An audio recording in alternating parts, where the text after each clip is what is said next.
Assalamualaikum warahmatullahi wabarakatuh. Alhamdulillahirabbil alamin. Puji syukur hari ini kita diberikan sehat dan umur panjang sehingga dapat bertemu kembali dalam pembelajaran bahasa Indonesia. Sholawat serta salam semoga tetap terlimpah curah untuk junjungan kita Nabi besar Muhammad SAW. Anak-anakku, pada pertemuan hari ini kita masih belajar tentang pidato persuasif. Alhamdulillah minggu kemarin kita sudah belajar pidato persuasif, tapi sayangnya yang mengumpulkan tugas masih sangat sedikit. Jadi Ibu berharap untuk pertemuan sekarang Ibu hanya mengingatkan pertemuan yang kemarin tolong dilengkapi, tolong dipenuhi, dan hari ini juga ada tugas tapi nanti Ibu share di WA group. Baik, pada pertemuan hari ini Ibu akan membahas sekilas tentang pertemuan kemarin. Dan pertemuan hari ini juga akan Ibu bahas dengan singkat. Kemudian untuk pertemuan minggu depan Ibu juga akan bahas secara singkat supaya nanti Ibu tidak memberikan lagi link, tetapi sudah include yang ini, sudah termasuk ke PowerPoint yang ada di sini untuk minggu depan juga. Baik, Ibu akan mulai. Hari ini kita akan mengulas pertemuan yang kemarin, yaitu tentang bab 2 mengungkapkan gagasan persuasif melalui pidato, yaitu memahami pidato persuasif.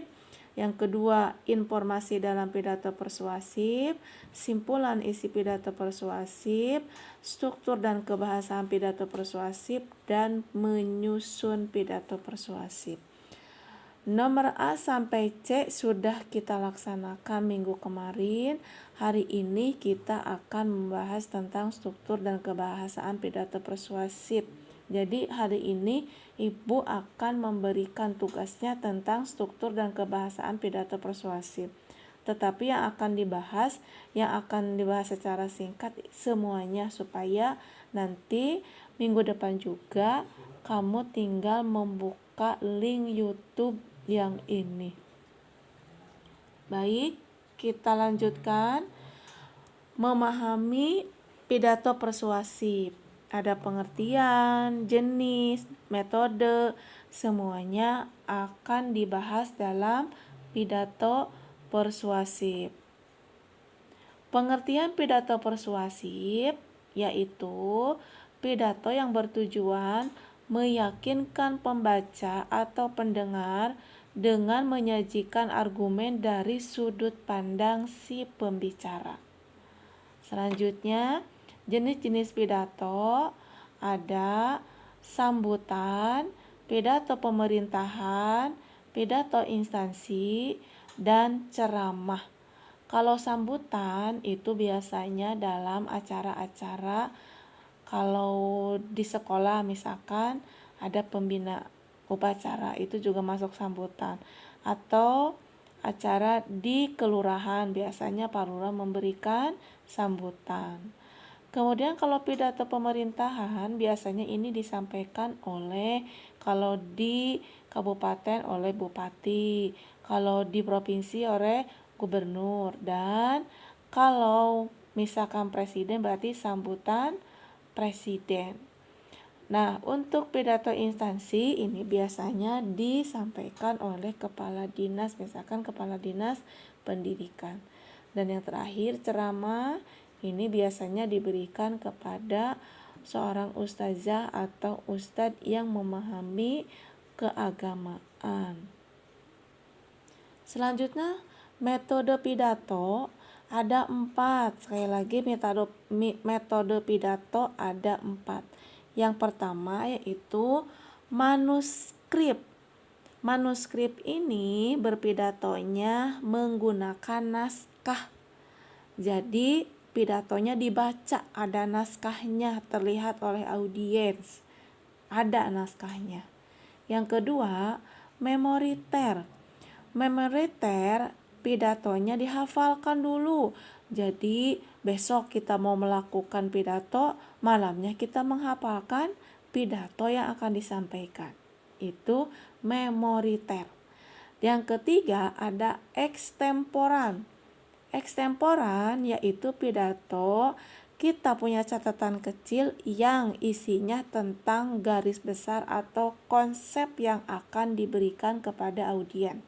Misalnya besok kita akan memberikan pidato, nah malamnya menyiapkan garis besar yang akan disampaikan. Nah, pada saat pidato, garis besar itu dikembangkan sehingga menjadi sebuah pidato. Dan yang terakhir ada impromptu. Impromptu yaitu pidato dadakan. Kita nggak tahu akan berpidato. Nah, dalam satu acara, kita diberikan mandat untuk berpidato padahal kita tidak punya persiapan sama sekali. Nah, itu namanya pidato impromptu atau pidato dadakan. Bagian B, informasi dalam pidato persuasif. Ada tujuan pidato persuasif dan menemukan informasi dalam pidato persuasif. Tujuan pidato yang pertama memberikan informasi kepada pendengar, yang kedua meyakinkan pendengar, yang ketiga menghibur pendengar, dan yang keempat menggerakkan pendengar. Kemudian langkah-langkah menemukan informasi dalam pidato persuasif. Yang pertama, membaca atau mendengarkan pidato persuasif dengan seksama. Yang kedua, mencatat informasi penting dalam pidato persuasif yang dibaca atau didengar. Dan yang ketiga, menyimpulkan pesan dari informasi penting dalam pidato persuasif yang dibaca atau didengar. Jadi langkah-langkah menemukan informasi, kalau membaca harus semuanya dibaca. Jangan sebagian, jangan setengah-setengah. Nanti informasinya juga setengah. Kemudian yang kedua, catat yang penting-pentingnya saja. Yang tidak penting tidak usah dicatat. Dan yang terakhir, dari catatan itu simpulkan menjadi kesimpulan yang sesuai dengan isi pidato yang dibaca atau didengar. Nah, dalam membuat simpulan isi pidato persuasif ada langkah-langkah dan aspek yang harus diperhatikan. Yang pertama, langkah-langkah menyimpulkan isi pidato persuasif yaitu memusatkan perhatian. Pusatkan perhatian kalian kepada isi pidato. Kemudian yang kedua, siapkan alat tulis karena mau mencatat. Jadi siapkan buku, pensil atau ballpoint untuk mencatat informasi. Yang ketiga, mendengarkan atau membaca pidato persuasif dengan seksama. Yang keempat, mencatat pokok-pokok pidato yang berupa informasi ketika sedang melihat atau mendengarkan pidato. Yang kelima, menyimpulkan isi pidato persuasif yang didengar atau dibaca. Dan yang terakhir, menulis simpulan pidato persuasif dalam beberapa kalimat. Nah, ini aspek yang diperhatikan dalam menyimpulkan isi pidato persuasif. Yang pertama, simpulan harus memuat isi pidato. Memuat pokok isi pidato. Jadi harus sesuai dengan pokok isi pidato. Yang kedua, simpulan tidak menyimpang dari isi pidato. Kalau isinya tentang narkoba, kesimpulannya harus tentang narkoba.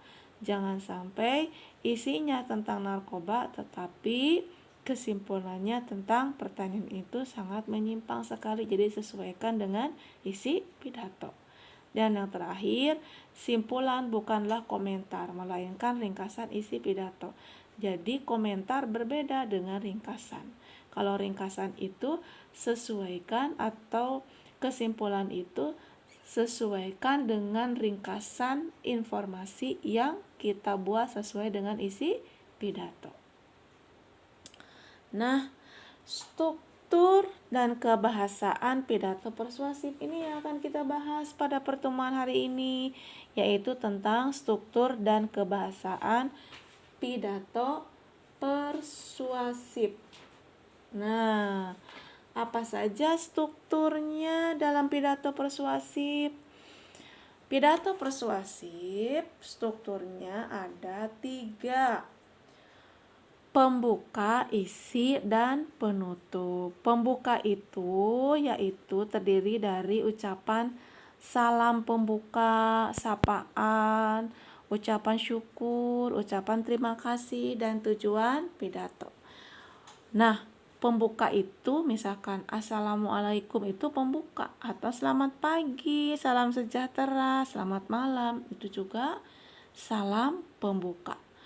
Ucapan syukur, puji syukur. Nah, itu ucapan syukur. Ucapan terima kasih kepada audien atau kepada pembawa acara, dan sampaikan tujuan pidato kepada audien dengan lengkap. Itu termasuk kepada pembuka. Nah, sekarang tahu ya. Jadi kemarin ketika Ibu memberikan tugas pidato, ada yang belum benar. Apa itu pembukaan? Kemudian isi pidato memaparkan permasalahan atau materi yang akan disampaikan. Permasalahan diuraikan secara terperinci dalam isi pidato. Nah, kalian harus ketahui struktur isi pidato persuasif ada 3. Ada pernyataan posisi, tahap argumen, dan penguatan pernyataan posisi, ada di halaman 45. Jadi ada struktur pidato persuasif, ada struktur isi pidato persuasif. Jadi ada perbedaan antara struktur pidato persuasif dengan struktur isi. Kalau struktur isi ada di halaman 45 di buku paket, yaitu pernyataan posisi, tahap argumen, dan penguatan pernyataan posisi. Dan yang termasuk kepada struktur pidato yang terakhir adalah penutup.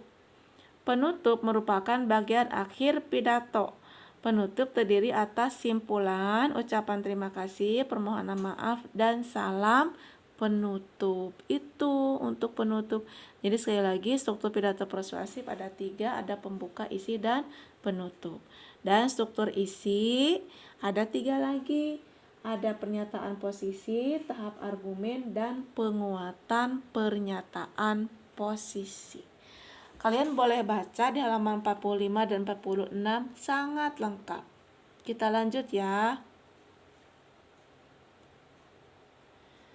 Untuk kebahasaan pidato persuasif ada konjungsi dan kalimat persuasif. Nanti pengertian macam-macam konjungsi akan kita bahas. Pengertian konjungsi, kata yang digunakan untuk menghubungkan satu unsur dengan unsur lain. Konjungsi disebut juga kata penghubung. Kalau dalam bahasa Inggrisnya namanya conjunction ya. Jadi konjungsi, kata penghubung. Nah, selanjutnya macam-macam konjungsi, ada koordinatif, subordinatif, ada antar kalimat, dan korelatif. Nanti Ibu akan jelaskan lagi ini ya. Selanjutnya, kalimat persuasif adalah kalimat yang berisi ajakan dan bertujuan untuk mempengaruhi pembaca atau pendengar untuk melakukan sesuatu sesuai dengan kehendak penulis atau pembicara. Nah, ciri-ciri kalimat persuasif bertujuan membujuk, mengajak, dan mempengaruhi seseorang. Yang kedua, biasanya menggunakan kata ayo, mari, dan kata-kata yang bersifat mengajak lainnya. Dan yang terakhir, biasanya menggunakan tanda seru di akhir kalimat. Jadi intinya, ciri-ciri kalimat persuasif itu membujuk, mengajak, dan mempengaruhi seseorang, biasanya menggunakan kata ayo, marilah, dan biasanya menggunakan kata tanda seru. Ya, itu sering kita dengar. Misalkan, mari jaga lingkungan kita. Nah, itu juga sama kalimat persuasif. Nah, ini untuk pertemuan minggu depan. Tetapi Ibu bahas sekilas ya, untuk menyusun pidato persuasif. Tapi sebelum ke sini, sebelum ke menyusun pidato persuasif, Ibu bahas sedikit tentang kebahasaan yang ada di halaman 46. Di halaman 46 ada kebahasaan yaitu tentang nominalisasi, bentuk pasif dan kata ganti orang, dan kosakata. Ya, nanti dipelajari ya, itu untuk kebahasaan. Nanti ada tugas dari Ibu. Kemudian ini menyusun pidato persuasif, ada menyusun pidato persuasif dan berpidato ini untuk pertemuan minggu depan. Nah, tetapi Ibu bahas sekilas ya, nanti secara detailnya minggu depan. Langkah-langkah menyusun pidato persuasif ada menentukan tema, mendaftar pokok-pokok pidato yang akan disampaikan, menentukan tujuan pidato, menyusun kerangka pidato, dan mengembangkan kerangka pidato. Nah, dalam berpidato, persiapkan materi yang akan disampaikan, persiapan pendengar, dan aspek yang diperhatikan dalam berpidato. Kemudian, persiapan materi pidato, mengumpulkan bahan-bahan dan menyusun kerangka naskah pidato sesuai dengan bahan-bahan yang dikumpulkan. Persiapan pendengar, minat, perhatian dan pengertian, pemahaman, kemauan, dan tindakan dan perbuatan. Aspek yang diperhatikan dalam berpidato yang pertama, sikap badan harus tegak. Jangan seperti orang yang mengantuk, harus tegak. Ya, siap. Kemudian suaranya harus lantang, harus sesuai dengan intonasi, dengan artikulasi, suaranya harus jelas. Dan yang terakhir adalah kewajaran sikap. Kita harus berperilaku sewajarnya. Sikap kita harus sewajarnya. Kalau misalkan ada nadanya tinggi, merdeka berpikir, berarti kita sikapnya mengepalkan tangan sambil merdeka, seperti itu ya, itu kewajaran sikap. Nah, anak-anakku, hari ini cukup sekian dari Ibu. Sekali lagi, yang kita bahas adalah tentang